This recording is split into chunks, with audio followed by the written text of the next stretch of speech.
देख रहे हैं खावर नईम हाशमी ऑफिशियल।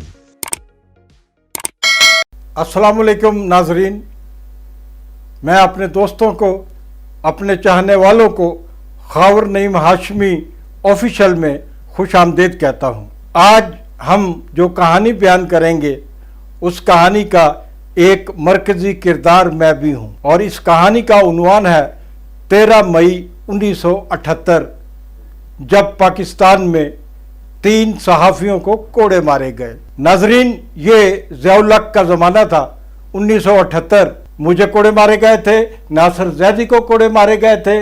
नासिर ज़ैदी साहब उस ज़माने में मुल्तान में अल फतह कराची के स्ट्रिंगर हुआ करते थे और ये वही नासिर ज़ैदी हैं जो आजकल Pakistan federal union of journalist के जनरल सेक्रेटरी भी हैं। और मेरे तीसरे साथी इकबाल जाफरी थे। इकबाल जाफरी साहब का ताल्लुक भी कराची से था। ये डेली सन अंग्रेजी का एक अखबार था, ये उससे मुंसलिक थे। 3 आदमियों को कोड़े मारे गए थे। चौथे मसूदुल्लाह खान साहब, जो पाकिस्तान टाइम्स के, जो उस दौर का सबसे बड़ा अंग्रेजी अखबार था, उसके एडिटर थे। वो इसलिए कोड़ों से बच गए कि वो एक टांग ही उनकी नहीं थी, एक टांग से महरूम थे। 13 मई 1978 का जो वाक़या था, ये दुनिया में अपनी नोयत का अनोखा और पहला वाक़या था और इस वाक़े पर पूरी दुनिया के मीडिया हाउसेस में एहतजाजी हड़ताल हुई थी। एक दिन की हड़ताल, पूरी दुनिया में, वो बड़े ममालिक हों या छोटे ममालिक हों। और अक़वाम मुत्तहिदा ने 13 मई 1978 को यौम आज़ादी सहाफ़त करार दिया था। पाकिस्तान में जो सहाफ़ियों की यूनियंस है, ट्रेड यूनियंस है, वो 44 साल से मुसलसल इस दिन पर तकरीबात मुनक्कद करती हैं और उस दिन की याद को ताज़ा किया जाता है। ये जो आजकल 3 मई को आलमी सतह पर यौम आज़ादी सहाफ़त मनाया जाता है, ये कई साल के बाद तारीख बदली थी।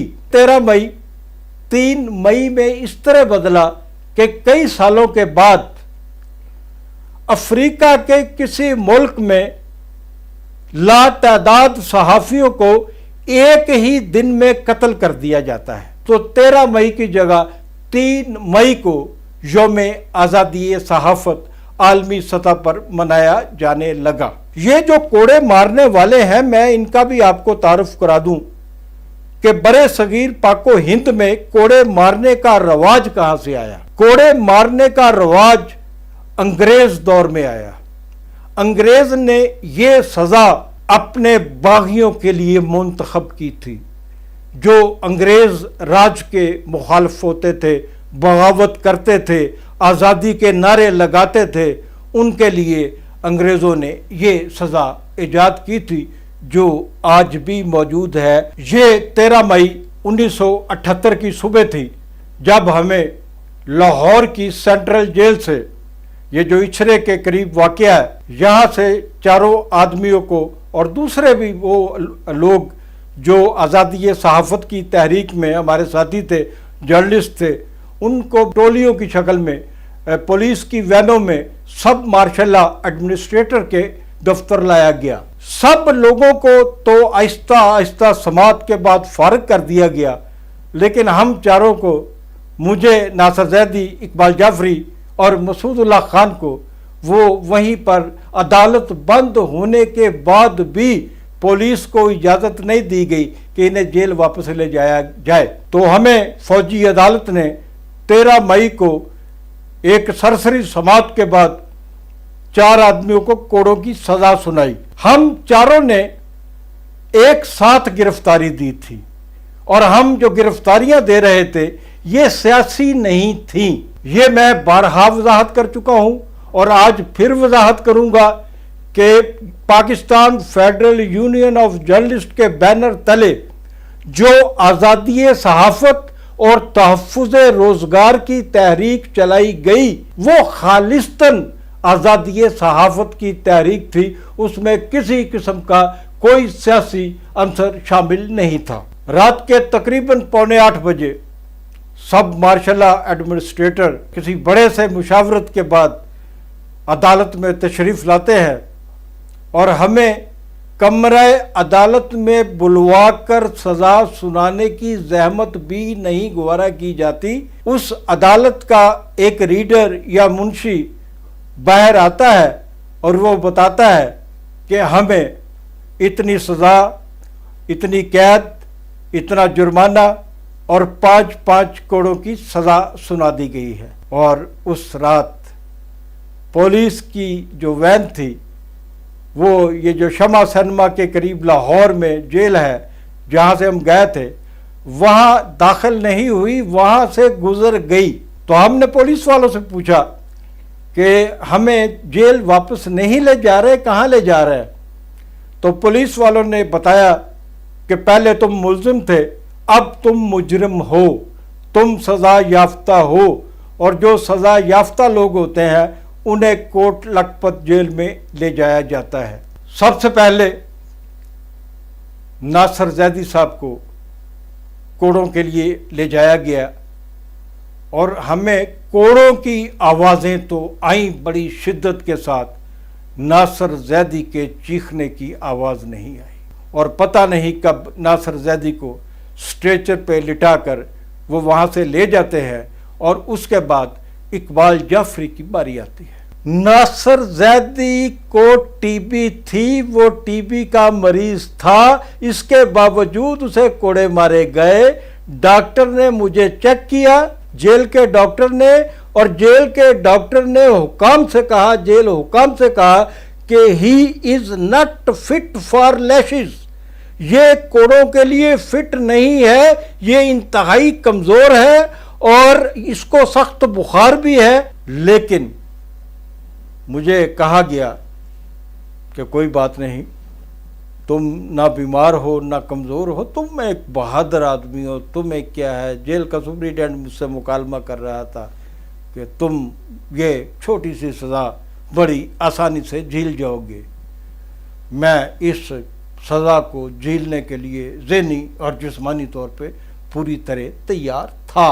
कोड़े इस शिद्दत से मारे गए कि आपने कभी किसी पाकिस्तानी या हिंदुस्तानी फिल्म में भी नहीं देखा होगा कि कोड़े मारे कैसे जाते हैं। जिसको कोड़े मारे जाते हैं उसके हाथ वो कोड़ों वाले तख्ते पे ऊपर जंजीरों में बांध दिए जाते हैं और उसके दोनों पांव जो है वो नीचे वाली जंजीरों से बांध दिए जाते हैं, उसको उल्टा लटका दिया जाता है। और उसके बाद जो होता है, जो हमारे साथ हुआ, जब मैंने देखा कि नासिर जैदी की चीख भी नहीं निकली, इकबाल जाफरी की चीख भी नहीं निकली, तो मैं इस सोच में पड़ गया कि मैं यहाँ इस छोटे से कमरे में मौजूद हूँ और मसूदुल्लाह खान साहब जो हमसे बहुत सीनियर थे, हमारे बुज़ुर्ग थे, वो मौजूद हैं। वो एक टांग से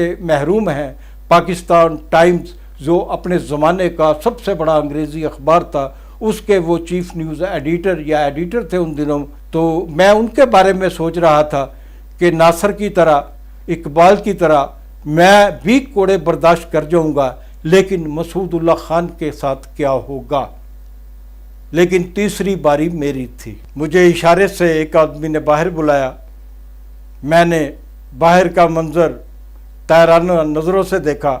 मुझे कोड़े मारने के लिए बाहर लाया गया, जंजीरों से बांधा गया, हाथ पांव बांधे गए।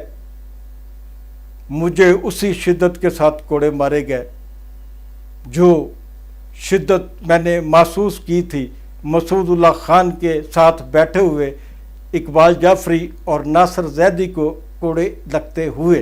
फिर मेरे हाथ और पांव खोले गए और मुझे कहा गया, मेरे कान में जेल के सुपरिटेंडेंट ने कहा कि हम तुम्हारे हाथ पांव, मेरे कान में कहा, हम तुम्हारे हाथ पांव खोल रहे हैं, नीचे स्ट्रेचर है, तुमने खामोशी से स्ट्रेचर पर लेट जाना है।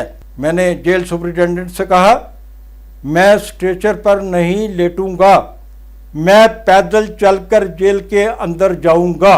जेल सुपरिटेंडेंट ने उसी आहिस्तगी से मेरे कान में कहा, اگر تم اسٹریچر پر نہ لیٹے تو میری وردی اتر جائے گی، کیونکہ جنہوں نے تمہیں کوڑوں کی سزا سنائی ہے وہ اس سزا کا منظر دیکھنے کے لیے کرسیوں پر برات جمع ہیں۔ مجھے جیل کے ہاسپٹل میں لے جایا گیا، وہاں پر مجھے بے ہوشی کے انجیکشن لگائے گئے۔ مکمل طور پر مجھے جب ہوش آئی 1-2 دن کے بعد، تو میں نے اپنے ساتھیوں سے پوچھنا شروع کیا کہ کیا مسعود اللہ خان کو بھی کوڑے مارے گئے؟ یہ سن کر مجھے انتہائی اطمینان ہوا کہ چونکہ ان کی ایک ٹانگ نہیں تھی، وہ ایک ٹانگ سے محروم تھے، انہیں اس تختہ دار پہ، میں تختہ دار ہی کہوں گا، کوڑوں کا جو تختہ تھا وہ تختہ دار ہی کہتا رہوں گا اس کو میں، کہ وہ اس تختے پر بندھنے سے بچ گئے تھے، کیونکہ ان کی ایک ٹانگ کو اگر باندھا جاتا تو وہ توازن برقرار نہیں رہتا تھا، تختے نے گر جانا تھا، اور وہ اپنی ٹانگ کی محرومی کی وجہ سے وہ اس سزا سے بچ گئے تھے۔ ناظرین، میں بتاتا چلوں آپ کو کہ جس دن ہمیں کوڑے مارے گئے تھے 13 مئی 1978 کو، ذوالفقار علی بھٹو صاحب کی جو کوٹری تھی، چھوٹی سی کوٹری، وہ جیل میں داخل ہوتے ہی دائیں ہاتھ پہ نظر آتی تھی، اور بھٹو صاحب وہاں پر نظر بند تھے اور ٹرائل کا سامنا کر رہے تھے۔ چیئرمین ذوالفقار علی بھٹو کی طرف سے جو مجھے محبت بھرا پیغام ملا وہ مجھے کبھی نہیں بھولتا۔ میری بھٹو صاحب سے 1-2 ملاقاتیں ضرور رہی ہیں جب وہ حکمرانی میں تھے، تو ان ملاقاتوں کا احوال میں سناؤں گا آپ کو کبھی۔ تو مجھے بڑا فخر محسوس ہوا کہ ایشیا کے عظیم ترین لیڈر نے مجھے سلام بھیجا ہے، اور یہ بھی پیغام دیا گیا مجھے کہ خاور نعیم ہاشمی سے کہنا کہ میں جانتا ہوں کہ وہ میرے اخبار روزنامہ مساوات کا سب ایڈیٹر ہے، اور میں اسے سیلیوٹ کرتا ہوں۔ میں بے نظیر بھٹو کو، شہید بے نظیر بھٹو کو سلام پیش کرتا ہوں جب وہ طویل جلاوطنی کے بعد پاکستان واپس آتی ہیں تو لاہور ایئرپورٹ سے ناصر باغ تک انہوں نے جتنی بھی تقاریر کی، ایئرپورٹ سے جہاز سے اترتے ہوئے اور ایک طویل سفر کرتے ہوئے، صبح کے وقت ان کا طیارہ لینڈ کرتا ہے لاہور میں، اور ان کا جلوس کی لینتھ اتنی زیادہ تھی کہ ایک کونا ایئرپورٹ میں تھا، دوسرا کونا لاہور کے ناصر باغ میں تھا۔ بے نظیر بھٹو نے جتنی بھی تقاریر کی، میرے لیے یہ اعزاز ہے، میرا یہ فخر ہے کہ بے نظیر بھٹو جب اپنے باپ کی شہادت کا ذکر کرتی تھی تو ساتھ یہ بھی کہتی تھی کہ اس ملک میں خاور نعیم ہاشمی اور ان کے ساتھیوں کو کوڑے مارے گئے۔ بے نظیر بھٹو نے اپنی پہلی حکومت میں مجھے صدارتی تمغہ حسن کارکردگی، پرائڈ آف پرفارمنس دیا۔ یہ پہلی ایک دین تھی جو میں نے کسی بھی حکومت کی طرف سے قبول کی۔ بے شمار چیزیں جو تھی مجھے پیشکش کی گئی، لیکن سوائے تمغہ حسن کارکردگی کے میں نے کبھی کوئی چیز کسی سے وصول نہیں کی۔ مجھے یاد آیا، آج کہانی تو لمبی ہو جائے گی، مجھے یاد آیا جب مجھے کوڑے مارے گئے تو میں جیل سے پہلی بار رہا ہوا تو پورے پاکستان کی آنکھوں کا تارا تھا، میں پاکستان کا ایک ہیرو بن چکا تھا، اور روزانہ میرے اعزاز میں تقاریب کا انعقاد ہوتا تھا، اور میں وہاں پر مارشل لا اور مارشل لائی جو باقیات تھیں، اور جنرل ضیاء اللہ اور ان کے جو ساتھی تھے ان کے خلاف کھلا مزید سخت لہجے میں تقریریں کرنے لگا تھا۔ ایک دن میرے استاد سید عباس اطہر صاحب نے، میں لاہور کے پرانے پریس کلب میں بیٹھا ہوا تھا، تو انہوں نے کہا کہ خاور، کیا کل دوپہر کا کھانا تم میرے ساتھ کھا سکتے ہو؟ پریس کلب لاہور کا پرانا press club Dayal Singh mention میں واقع تھا، تو مجھے انہوں نے کہا کہ کل تم 1 بجے آ جاؤ اور ہم سامنے ایک نیا ریسٹوران کھلا تھا، وہاں پر کھانا کھانے جائیں گے۔ میں اس ریسٹوران میں گیا تو سید عباس اطہر مرحوم، میں ان کو اپنا انتہائی شفیق استاد سمجھتا ہوں۔ 1978 میں سید عباس اطہر میرے سامنے اس ہوٹل میں ایک چیک رکھتے ہیں الٹا کر،